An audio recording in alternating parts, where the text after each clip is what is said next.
सातारा शहरातील शाही मस्जिद येथे सर्व धर्मियांसाठी मस्जिद परिचय कार्यक्रमाचे मोठ्या उत्साहात आयोजन करण्यात आले होते। या परिचय कार्यक्रमाला सातारा जिल्ह्याचे खासदार उदयनराजे भोसले व सातारा तालुक्याचे आमदार शिवेंद्रराजे भोसले यांनी उपस्थिती लावली। सातारा शहरातील जलमंदिर पॅलेस हे सर्वसामान्य जनतेचे आहे, राजमाता कल्पनाराजे भोसले यांचे प्रतिपादन। झेंडा मिरवणुकीने खटाव तालुक्यातील पुसेगाव येथील श्री सेवागिरी यात्रेस प्रारंभ, परमपूज्य सुंदरगिरी महाराजांनी दिली माहिती। मान तालुक्यातील गोंदावले बुद्रुक येथे मुख्य रस्त्यावर मनोरुग्णाने घातला गोंधळ, पोलिसांनी केले रुग्णालयात दाखल। मार्केटिंग कंपनीकडून फसवणूक झाल्याप्रकरणी सातारा शहर पोलीस ठाण्यात तक्रार दाखल करण्यासाठी नागरिकांची गर्दी। सातारा शहरातील ग्रंथ महोत्सवात मूकबधिर विद्यार्थ्यांनी शालेय विद्यार्थ्यांच्या आनंददायी सांस्कृतिक कार्यक्रमात जिंकली प्रेक्षकांची मने। सातारा शहरातील पोई नाका येथे पोलिसांनी जुगार अड्ड्यावर छापा टाकून जुगाराचे साहित्य मुद्देमाल जप्त केला। खटाव तालुक्यातील गुरसाळे येथे भरधाव चारचाकीने दुचाकीवरील दोघांना केले जखमी। अज्ञात चारचाकी चालकाविरोधात खटाव तालुक्यातील वडूज पोलीस ठाण्यात गुन्हा दाखल करण्यात आला। चोरीस गेलेले 18 मोबाईल शोधून कराड शहर पोलीस ठाण्यात मूळ मालकास केले परत। एसटी स्टँड फलटण येथे बसमध्ये चढताना अज्ञात चोरट्याने 50,000 रुपयाचे सोन्याचे गंठण केले लंपास। युवा सेना नेते आदित्य ठाकरे यांचा 10 जानेवारी रोजी पाटण तालुक्यातील तळमावली येथे मेळावा। हरिहरेश्वर बँक घोटाळा प्रकरणात 100 तास 9 जानेवारीपर्यंत न्यायालयाने सुनावली पोलीस कोठडी, सातारा पोलिसांनी दिली माहिती। कराड तालुक्यातील वराडे येथे शेत जमिनीपासून नवीन रस्त्याची उंची मोठ्या प्रमाणावर वाढवली जात असल्याने शेतकऱ्यांनी रस्ता रुंदीकरणाचे काम बंद पाडले। सुभेदार श्रीमंत मल्हारराव यांच्या जन्मगावी मल्हार सृष्टी उभी करण्यासाठी प्रयत्नशील असल्याची माहिती खासदार रणजितसिंह नाईक निंबाळकर यांनी। कराड तालुक्यातील उमरज येथे ग्लोबल एक्स्पोचे मान्यवरांच्या हस्ते करण्यात आले उद्घाटन। पाटण तालुक्यातील मल्हारपेठ येथील दोघांना दुचाकी चोरी प्रकरणी पोलिसांनी घेतले ताब्यात। मराठा क्रांती मोर्चाच्या मध्यवर्ती कार्यालयाचे फलटण येथे करण्यात आले उद्घाटन। सातारा पालिकेची घरकुल योजना पुन्हा वादात, सातारा येथील झोपडपट्टीवासियांचा रहिवासी घरे न हलवण्याचा इशारा। सातारा जिल्हा परिषदच्या चतुर्थ श्रेणी पतसंस्थेच्या निवडी बिनविरोध पार पडल्या। जनावरांची बेकायदा कत्तल करून मांस विक्री करणारे 3 जण सातारा जिल्ह्यातून करण्यात आले तडीपार। जिल्हा पोलीस प्रमुख समीर शेख यांची कारवाई। अयोध्येहून आलेल्या अक्षता व पत्रिकांचे वाटप कोरेगाव तालुक्यातील करंजखोप येथे करण्यात आले। पुशीसावळी प्रकरणात पीडितांना शासनाच्या वतीने 25 लाखाची आर्थिक मदत मिळावी अशी मागणी मदनी चॅरिटेबल ट्रस्टने उपमुख्यमंत्री नामदार अजित पवार यांच्याकडे केली। तालुकास्तरीय क्रीडा स्पर्धेत फलटण तालुक्यातील राजुरी शाळेचे यश। पाटण तालुक्यातील रुवले 10 वर्षांनी सत्तांतर, पालकमंत्री शंभूराज देसाई गटाची सत्ता उलथवून लावण्यात सत्यजित सिंह पाटणकर गटाला यश। ग्रामपंचायतीच्या उपसरपंचपदी सुरेश साळुंके यांची करण्यात आली बिनविरोध निवड।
कभी भी सब कुछ कम्युनल हुआ भी नहीं और इसीलिए होने भी नहीं दे।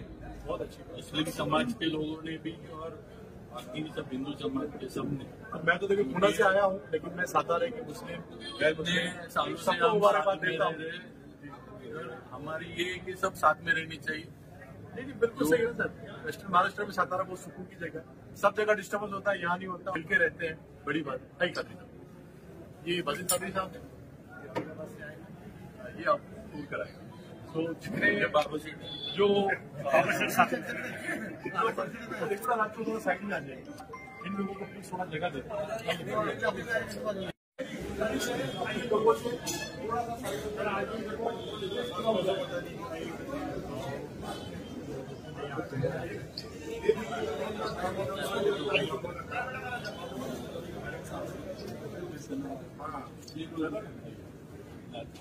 अरे शिवेंद्र सर आइए ना। प्रशंसा यासाठी ईश्वरासाठी आणि ईश्वरातर्फे शांती नांदो त्यांनी दूर आनंदाचा पाऊस पैगंबर आणि त्या सर्व लोकांवर यांनी मानव जातीच्या उन्नतीकरता कार्य केले।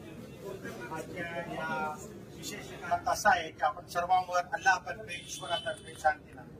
आपल्याला भाषा येत नाही, वेगवेगळ्या भाषा असतात, अरबी भाषा आहे, मुसलमाना सुद्धा येत नाही, त्याच्यामुळे काही दुरावे आणि गैरसमज निर्माण होतात। तर तो तशा प्रकारचे दुरावे आशामध्ये होऊ नये।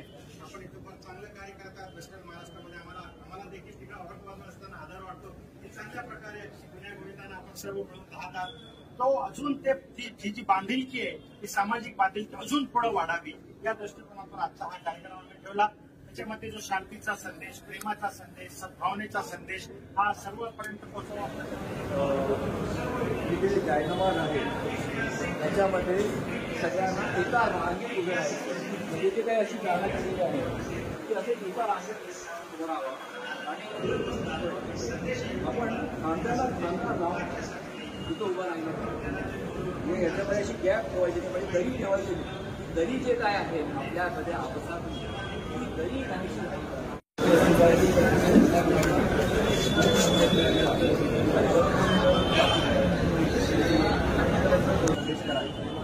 ही दुआ करायची की हे ईश्वरा तू माझ्यासाठी तुझ्याची दारं उघड। आणि इथं आले की माणूस आपल्या सगळ्या ज्या काय बाहेरच्या समस्या चिंता जे काय सगळे त्या विसरून एकाग्रतेने ईश्वरासमोर इथं नतमस्तकासाठी यायचं ते त्यांचं घेतलं।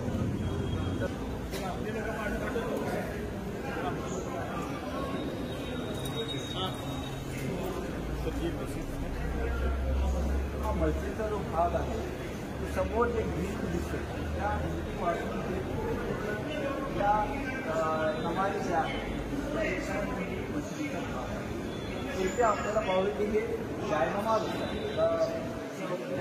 नमाज होता ते स्वच्छ असले पाहिजे आणि ते एक वेळापत्रक बनवलेलं आहे। 5 वेळा नमाज अदा करणे अनिवार्य आहे। त्याच्या वेळा कशा पहाटे म्हणजे 5 ते 6:30 म्हणजे आता सध्या जे काही वयाचं संशोधन असल्यामुळे सुट्टीची वेळ आता 6:35 उन्हाळ्यामध्ये ती वेळ कधी होऊ शकते 12:30 सूर्योदयाच्या